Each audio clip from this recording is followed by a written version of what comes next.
So বন্ধুরা, যারা বিকাশ account থেকে টাকা রকেট অ্যাকাউন্টে ট্রান্সফার করতে চান, আজকে ভিডিওটা কিন্তু তাদের জন্য। তো আজকের এই ভিডিওতে কিন্তু আমি আপনাদেরকে প্রসেসিংটা দেখাই দেবো কিভাবে বিকাশ অ্যাকাউন্ট থেকে আপনার রকেট অ্যাকাউন্টে টাকাটা ট্রান্সফার করতে পারেন। তো এটার জন্য যা কিছু করতে হয় আজকের এই ভিডিওতে কিন্তু আমি আপনাদেরকে দেখাই দেবো। তো চলুন শুরু করা যাক।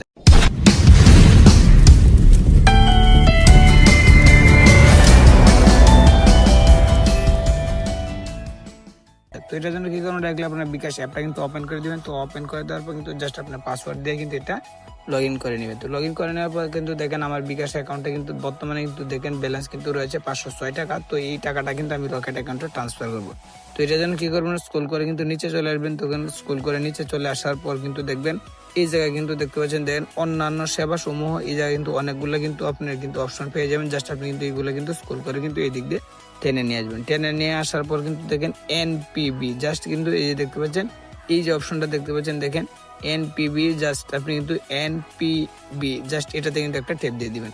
তো এটাতে একটা ট্যাপ দিয়ে দেওয়ার পর কিন্তু দেখেন আপনি কিন্তু বিকাশ অ্যাকাউন্টে কিন্তু ব্যাংকেও কিন্তু টাকা পাঠাইতে পারেন। তো এটা ব্যাংকের অ্যাকাউন্টে কিন্তু আমি বর্তমানে ব্যাংকের অ্যাকাউন্ট যোগ করি নাই। তো আমি কিন্তু রকেটেরটা কিন্তু দেখাইতেছি। তো এই যে নিচে দেখতে পাচ্ছেন SMS অ্যাকাউন্ট, জাস্ট আপনি এটাতে একটা ট্যাপ দিবেন।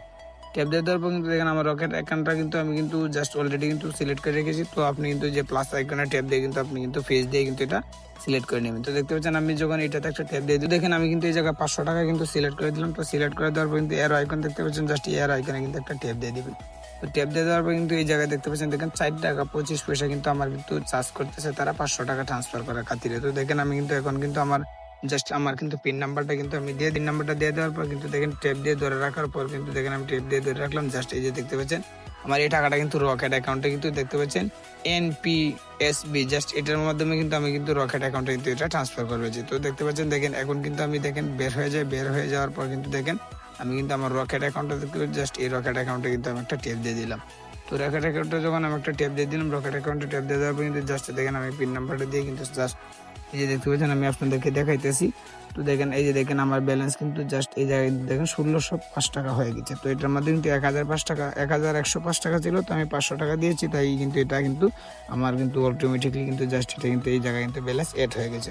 তো দেখেন আমি বিকাশ অ্যাপসে কিন্তু আবার ট্যাপ দিয়ে দিলাম। ট্যাপ দিয়ে দেওয়ার পর কিন্তু ইনবক্সে গেলাম। ইনবক্সে যাওয়ার পর এই জায়গায় দেখতে পাচ্ছেন, দেখেন NPBS এর মাধ্যমে কিন্তু আমার 500 টাকা কিন্তু রকেট অ্যাকাউন্টে কিন্তু ট্রান্সফার করা হয়েছে। তো এইভাবে কিন্তু আপনারা প্রত্যেকে কিন্তু রকেট অ্যাকাউন্টে কিন্তু ট্রান্সফার করতে পারেন।